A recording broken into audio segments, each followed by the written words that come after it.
Hello, I'm Joel Blackford with Beth Hassett Sabbath Fellowship. We are virtual, but you can still contact us with the phone number listed. We try to solve a little piece of revelation every week. It could involve other chapters and other books, but the main thing is we are trying to attack Revelation and figure things out. We do the philosophy of eschatology, the thought behind the thought. Like today's thought behind the thought is what's motivating Satan and the Antichrist to do what they're doing? What's the point? Why fight it out? You're going to lose.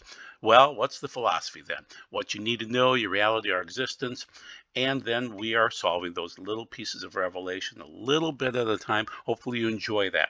So my point today is the Antichrist will stalk via DNA the sons of Abraham. This is basically a retelling of Daniel 11, but using big tech and big DNA to be able to get it done. So let's discuss this today. There will be some verses later on. We tend to lose people when the verses hit, but hopefully you'll understand this actually works and it makes more sense. So the main thing is, in the past, for the past 6,000 years of recorded human history, mutations have always caused a loss of data until now. Now we're seeing that the mutations are gain of function. So the role of mRNA is to carry a protein information from the DNA in the person, in the cell's nucleus to the cell's cytoplasm, the watery interior, where the protein making machinery reads the mRNA sequence and translates and writes. So cell databases and things like that. We don't like to write to other people's databases, and God doesn't want us writing to our databases, okay? God made us write the first time, and that's Genesis 1:26 through 27. In the image of God did he create male and female. And so they're breaking all of those things down and trying to write to our DNA because they believe in evolution. So the main point is God made it wrong, so we're going to fix it because we're human beings and we're smarter than God. Well, no, you're pretty stupid. And the main thing is then on the left-hand side, Dr. Simon Forbes, what he's trying to do there is create this huge DNA database. In the middle of the phrase there, we're making huge genomic data increasingly valuable and accessible to the people curing cancer. Okay, great, honorable and things like that, but really what you're going to end up doing is creating a way to attack certain people groups, the sons of Abraham, based on Daniel 11. So gain of function has never occurred in the past. It is occurring now, but it's not really gaining.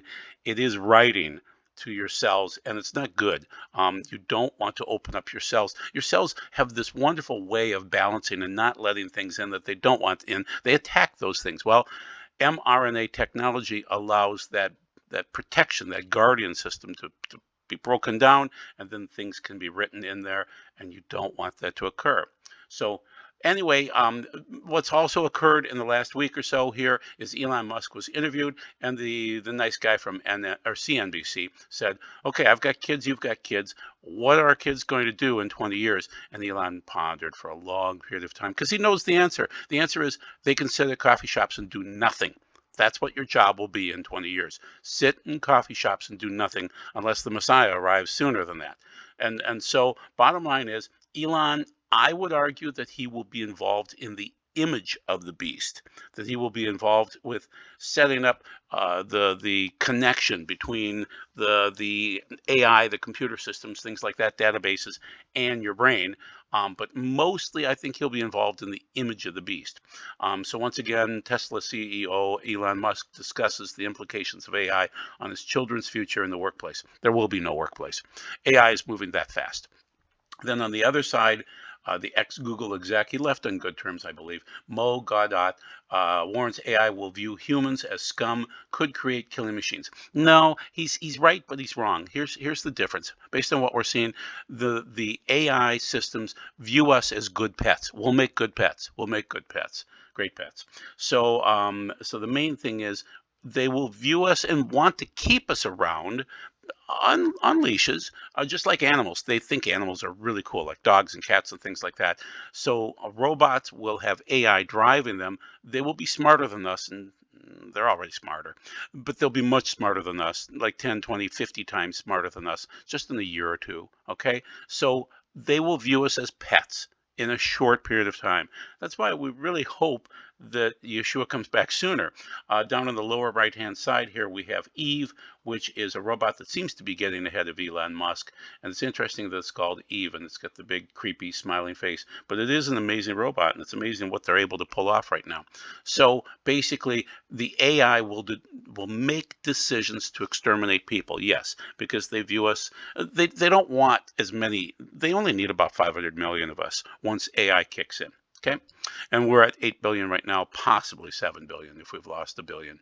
So Antichrist will use tools to end the sons of Abraham. This is my theory, but basically scientists sound alarm about DNA tool. So this is from Insider Paper. The traces of genetic material that humans constantly shed wherever they go could soon be used to track individual people or people groups. I'm arguing the sons of Abraham, ethnic groups. Scientists said Monday, a warning of an ethical quagmire. Yeah, absolutely. A recently developed technique can glean a huge amount of information, DNA information, from tiny samples of genetic material called environmental DNA or eDNA that humans and animals slough off everywhere, including in the air. The researchers emphasized the potential benefits of collecting human eDNA, such as tracking cancer mutations or wastewater in wastewater. Yeah, so you can literally tell based on wastewater who's healthy, who's not, and what percentages. So we could put Power BI behind that and give people snapshots on their laptops of how bad things are and what plague is coming next and things like that. Amazing what we could build out so that you could literally have real-time information about that. So Natalie Ram, a law professor from the University of Maryland, this should raise serious concern about genetic privacy and appropriate limits of policy.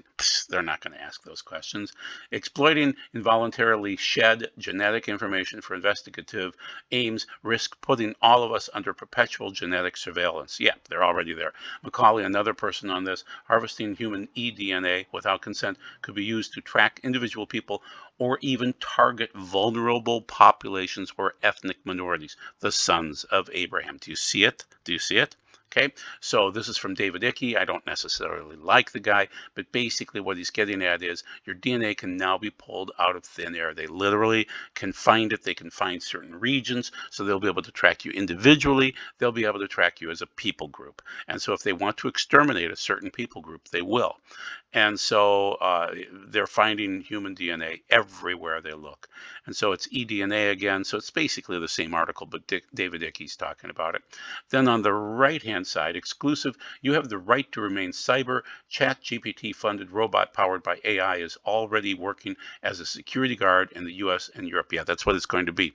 To make sure that you sit at the coffee shop all day long and just talk to people as a pet. They put you on a leash and they keep you that way. And the AI literally in 2 years will be so much smarter than us, maybe 100, maybe 1,000 times smarter than us. And so keep in mind that Elon Musk has a Tesla robot, but the other robots seem to be catching up and passing him. I don't think he cares. I think he's allowing this to occur because he could pass them. Once again, this is another article from the New York Post, target DNA and ethnic peoples to kill them. So this is Democratic lawmaker Representative Crow warns American enemies could use DNA tests to kill them. Yes.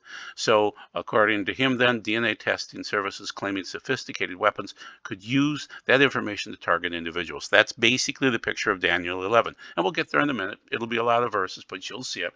There are now weapons under development and are developed that are designed to target specific people. So that is ethnic groups, okay, and that's biblical. That's what it is, where you can actually take someone's DNA, their medical profile, you can target a biological weapon that will kill that person or take them off the battlefield and make them inoperable. Yep, that's where it's going. The last article is Newsweek. Russian claim Ukraine making ethno-specific bioweapons is science fiction. Yeah. So experts have reacted with disdain to Russian claims that the U.S.-backed labs in the Ukraine are likely producing ethno-specific bioagents, with one scientist describing them as science fiction. So they're going to deny this. The problem is we can do this. I just showed you a few articles saying it's being done already. These Ukrainian labs could have been used to develop materials capable for selectively targeting certain ethnic groups. Objectives of the United States and their allies is the creation of bioagents capable of selectively hitting various ethnic groups of the population. These are ethno-specific biological weapons, and so you need multiple databases. You need a database that tracks people in general, 8 billion of them. You need medical databases to figure out what's going on with them medically. You need ethnic databases. You need to be able to query the databases back and forth. You need some other databases. And so basically what you need to do at some point in time is query databases back and forth. These are huge databases. It's going to take years to build them, but we're getting pretty close. So is the Kremlin intentionally spreading lies about this? No. You've already seen in the other articles. It's happening right now. It's just a matter of building the databases. So I'm sorry, one more article from The Guardian, from David Adam. Could you make a genetically targeted weapon? Yes. The prospect that rogue scientists could develop bioweapons designed to target certain ethnic groups based on their genetic differences. Yeah, you can kill the people that you don't like by the group or by the individual. Yeah, genetic weapons is now approaching reality. Genetic bombs, anthrax, bubonic plague could be tailored to activate when the genes indicated the infected person was from a particular group. Yeah, so they're going to want to kill. Now, this is an old article from 2004. Think about it. But we've had this available for 20 years, people. So these articles that I showed you just now started in 2023, and now this is back to 2004. The German group is called the Sunshine Project, and it's always the Germans that start world wars. Keep that in mind. Genome data in public databases revealed that hundreds, possibly thousands, of target sequences for ethnic-specific weapons do exist. It appears that ethnic-specific biological weapons may indeed become possible in the near future. So RNA interference would shut down vital genes. Yeah, so they already know mRNA, so they know how to set up the RNA proteins so that you could just shut down certain genetic issues and then cure cancer or kill people groups. If the sequence of the target gene varies between two different populations, the technique would be used to interrupt key body functions in one population. And so yeah, they're going to be able to spread the pain out. Okay, now we're ready to go. So what is the philosophy behind this? What is driving Satan and the Antichrist to want to kill off selective populations? Well, it really comes down to the covenant.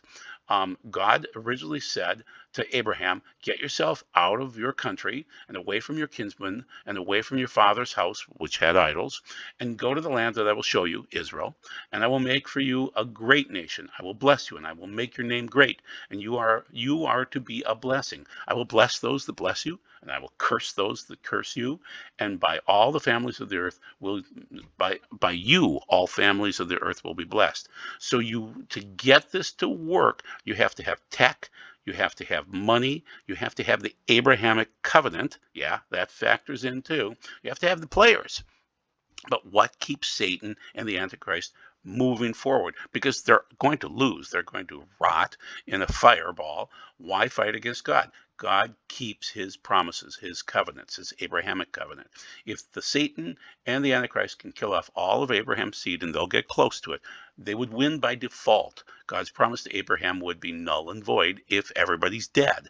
The Satan would win by default. God would allow the DNA battles and the possibility for Satan to win. Yeah, so what we're seeing right now is that God is allowing these things to occur because it's time to have the big fight, the Gog-Magog fight. But there will be some other battles before that. I'll show you how it works out in Daniel. So once again, where are we at right now? We're in the birth pangs.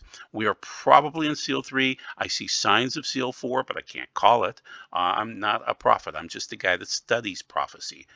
We're not in the tribulation. The earliest possibility is 2025, 2026. So we're just going to hang around in the birth pangs and they'll get bigger, but we are not going into the tribulation or the great tribulation. My other notes are the two witnesses would show up probably very close to the seventh seal, okay, which opens up throughout the whole of the tribulation, those 3.5 years.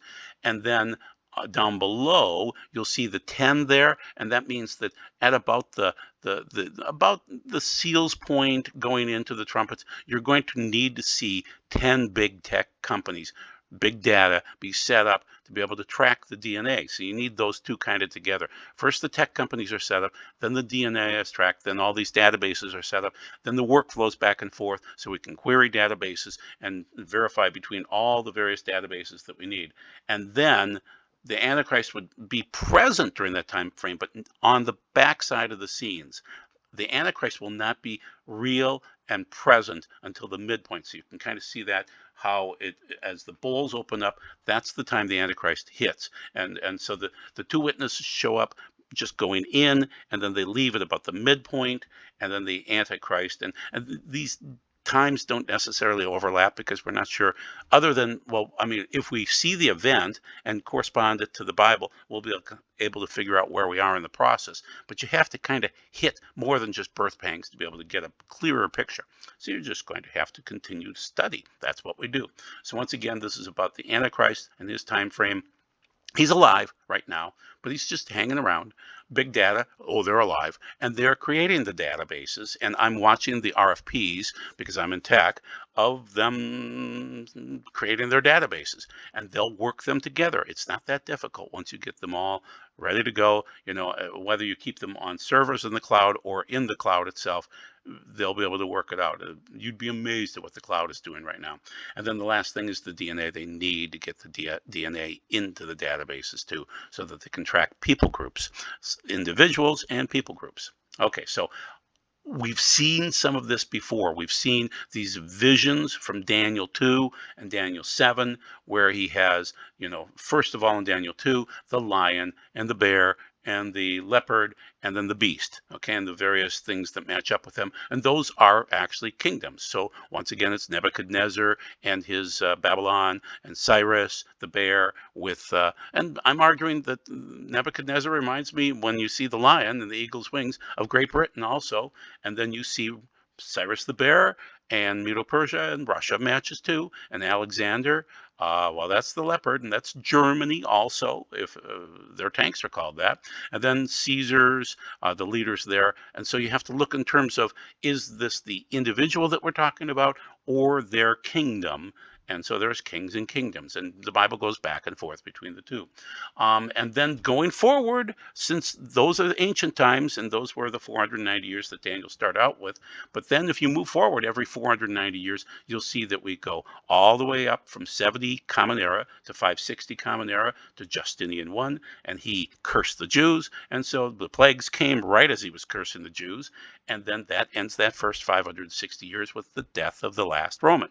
Okay, that works out. It matches up with Rome again. Then the other direction is, you know, the schism of the Catholic Church and the Eastern Orthodox Church, which occurs basically. So Justinian didn't die until 565, but he was dying in 560, and the last Roman Empire was dying. And then in 1050, the schism occurs technically in 1053, but that's the schism of the two legs separating. If you know prophecy, it works. And then the next one is Suleiman the Magnificent in 1540. But was it 1536 when he started working, or 7 years later in 1543? You know, so we don't exactly know when things end. Is it 2030 or is it 2020?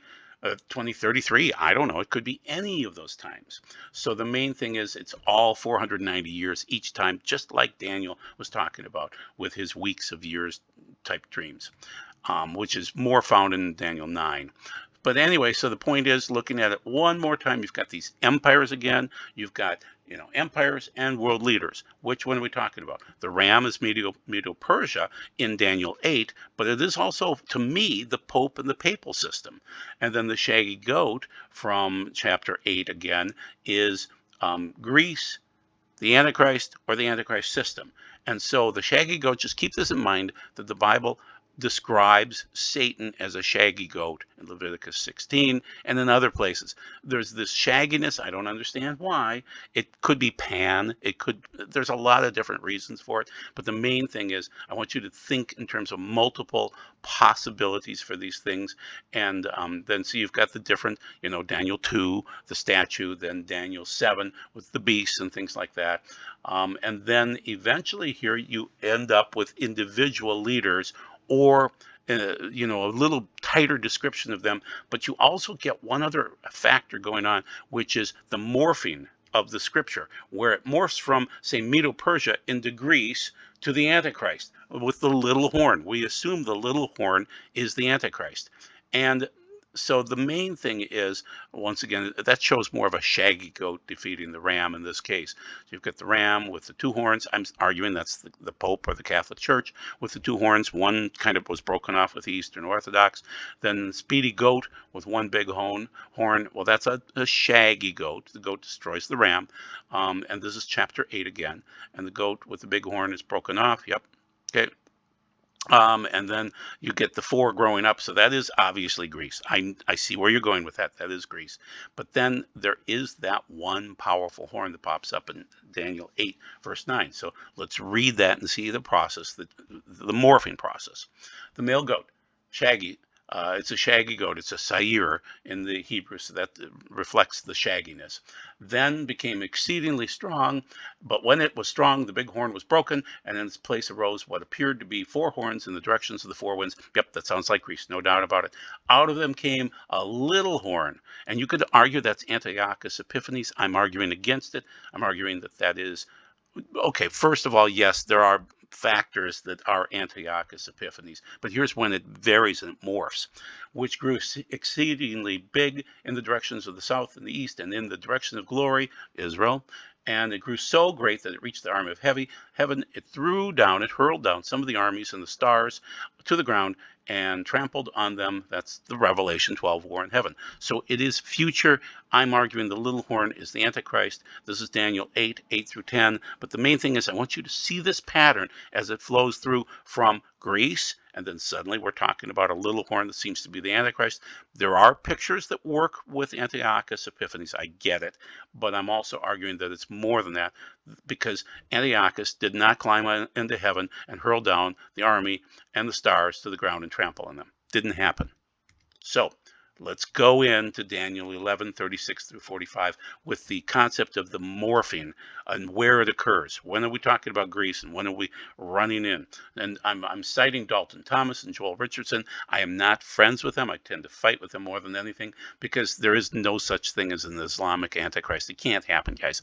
Based on Revelation chapter 11, you have to abide by the rules of the Temple Mount that were present during the temple times, both of them, and actually, for that matter, the tabernacle too. And so you see things being measured, which means no Gentiles, no Muslim fellow, no Arab. He's not going to get in there, okay? So it has to be somebody that has an Orthodox background, okay?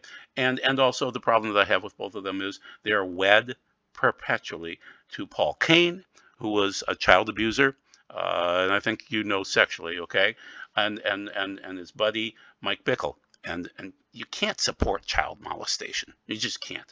So once again, in his place, this is Greek time, in his place will arise one who will send a tax collector through the glorious kingdom, Israel. But within a few days he will be broken, though neither in anger nor in battle. So that, once again, Dalton Thomas and Joel Richardson are saying, and I've never thought of this before them, that this is the transition. This is the morphing time. There will arise in his place a despicable man. They're arguing the Antichrist, I am too, not entitled to inherit the majesty of the kingdom, but he will come without warning and gain the kingdom by intrigue. That's a weird word to use. Large armies will be broken and swept away before him, as well as the prince of the covenant. Who is that?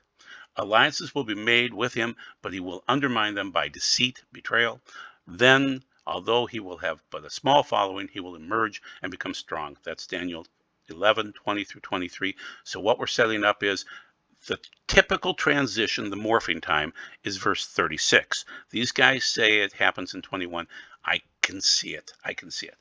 Okay, even though I don't agree with a lot of the other things that they purport.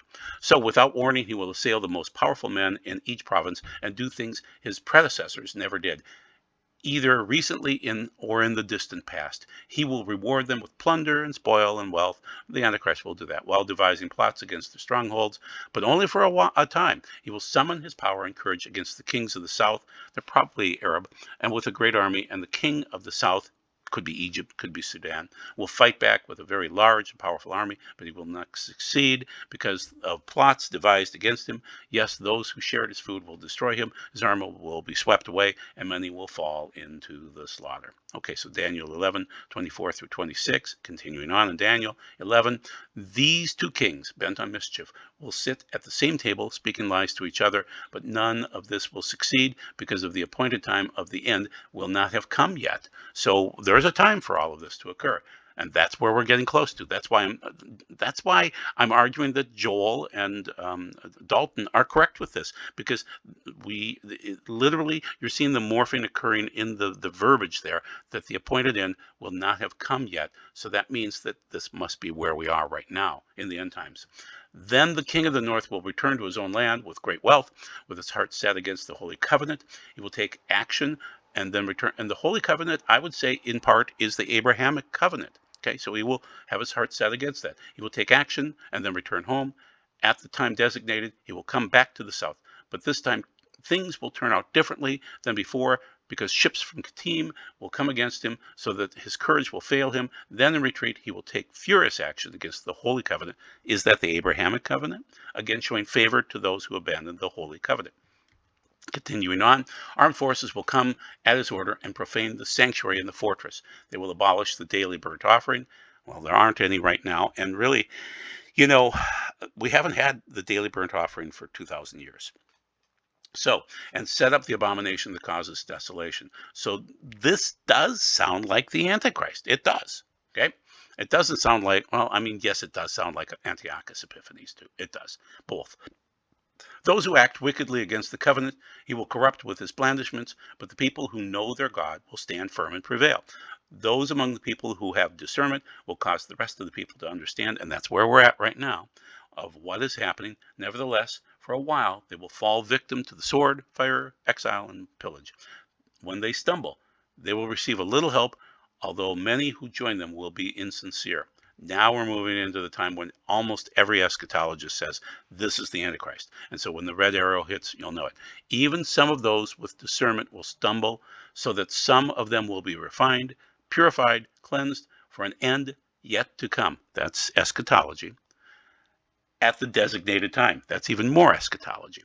Boom. Now we're into the part where most people agree this is the king, the Antichrist, will do as he pleases. He will exalt himself and consider himself greater than any god. He will utter monstrous blasphemies against the God of gods. He will prosper only until the period of wrath is over, for what has been determined must take place. He, the Antichrist, will show no respect for the gods of his ancestors worshipped, or for the god women worship. He won't show respect for any god, because he will consider himself greater than all of them. That's the Antichrist. But instead, he will honor the god of, it says stronghold, but in the Hebrew, it's Ma'uzim, which I'm arguing is from the shaggy goat demons. Do you see it now? With gold, silver, precious stones, and other costly things, he will honor a god unknown to his ancestors. He will deal with the strongest, Ma'uzim again, from shaggy goat demons, and its strongest fortresses, to help the foreign god. Could be a UFO. I'm arguing that you will have extra, not terrestrial, but extra dimensional beings at some point in time. That's Revelation 9. It happens. He will confer honor on those he acknowledges. That's actually part of a Rebecca Sterling prophecy, and it works, causing them to rule over many and distributing land as a reward. When the time of the end comes, that's where we're getting close to, the king of the south will push against the Antichrist, while the king of the north will attack the Antichrist like a whirlwind with chariots and cavalry and large navy. He will invade countries and overrun them and move on. And he's chasing after DNA-based deaths. That's what he wants to accomplish. It's all about chasing the sons of Abraham first that are non-Jewish, and then he'll turn around and head into Jerusalem at some point in time. And so he'll head in at the midpoint. He will do these endeavors that you're seeing right now during the first half, but you won't know he's the Antichrist. You'll think, well, he's just quelling rebellions and fights and other issues like that. But he's doing DNA testing, and he's querying databases, and he's going after the people that are sons of Abraham that could have that blessing. Say the sons of Keturah from Genesis. He would want to kill them off because they don't factor through as much in the Bible, but they are alive, and so the blessings would be to the sons of Abraham. In addition to, but by the sons of Abraham, everyone is blessed. So he will also enter the land of glory, and many countries will come to grief, but those will be saved from his power. Moab, and the people of Ammon. So that is, it's going to match up in the Bible a lot. He will reach out his hand to seize other countries too. The land of Egypt will not escape. He will control the treasuries of gold and silver as well as everything else in Egypt of value. Put and Ethiopia will be subject to him. However, news from the east, Iran, and from the north, Turkey, will frighten him. So he moves out of great fury to ruin and completely do away with many via DNA testing. Finally, when he pitches the tents of his palace between the seas and the mountain of the holy glory, he, the Antichrist, will come to his end with no one to help him. That's the end of Daniel 11. So the bottom line is, there it is in the Hebrew, if you can read Hebrew, Ma'uzim, and that isn't fortresses in my mindset. It's shaggy goat demons. So just be aware of that, and it pops up frequently. So I'm arguing it's not fortresses, but a god of shaggy goat demons. Okay, so you're saying, but that sounds horrible. Yeah, it is. It's biblical. 2/3 are going to die. 1/3 will be brought through the fire. Awake sword against my shepherd, against the man who is close to me, says Adonai Tezvaot, to strike the shepherd, and the sheep will be scattered. I will turn my hand against the young ones in time throughout the land, says Adonai. 2/3 of those will be destroyed. They will die, but 1/3 will remain. The third part I will bring through the fire. I will refine them as silver is refined. Zechariah 13:9, 7-9. So bottom line is, you're going to have the refining. Then at the tail end, Gog Magog. Doesn't happen early, happens late. 11th hour, 59th minute, 59th second. After Gog Magog Har Megiddo, he was wearing a robe that has been soaked in blood, by the name of which he is called, the word of God. The armies of heaven, clothed in fine linen, white and pure, are following him on white horses. Out of his mouth comes a long sharp sword, double-edged, Ramphea. It's a supernatural long sword, word of God sword, which will strike down the nations. He will rule them with a staff of iron. That's Revelation 19:13-15, as Yeshua is returning. So where are we at right now? You're trying to work on your garments, get clean, because it's a wedding coming up. He's going to return on Rosh Hashanah or Yom Kippur or Sukkot of some year in the future. It won't be this year. Won't be 2024 either. Won't be 2025 either. It'll be at least starting 2 years from now. And we hope you're blessed by this. And it's a rather involved video where I read a lot of scripture, but thank you very much for giving me your time, and be blessed. Bye-bye.